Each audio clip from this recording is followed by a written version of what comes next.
講起畫線課啦，咁嚟緊我發覺好多觀眾咧，咁啊對我嘅呢套方法就好有興趣，好想學點樣畫線，但係就基於見到咁多線咧，其實就好驚自己可能喺線上課程去自主學習嘅時候咧，點都係可能有啲位唔識設定啊，唔識拉線啊，就驚驚地，驚自己報咗個課程都學唔識。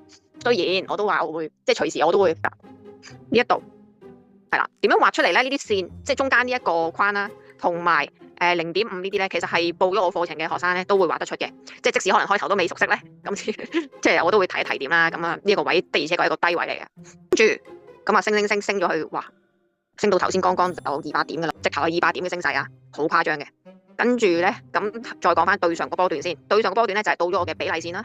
咁呢個比例線又係點樣畫出嚟？咁啊就係 CDC 會教嘅，可以即係好似而家咁 Zoom Live 咁去線上教啦。咁但係始終都開一個班係線下1月23號啊，咁啊有個線下嘅畫線課啦。咁啊即時會教你哋係點樣畫出我哋嘅線啦，我嘅線啦。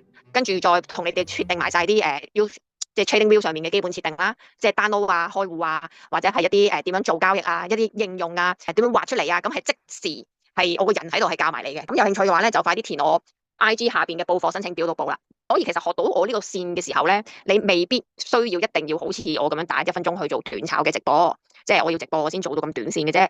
咁如果你中意係一啲食大貪食大波段嘅，你畫完個線出嚟咧，你就算冇系統啊，你都係可以做到嗰個低買高賣嘅，係咪？即係呢條線呢度高位又係頂住咗㗎，係嘛？1918咁啊，再一次認證係點解需要啊？點解係學完之後就自己做到分析啊？就係點解啦。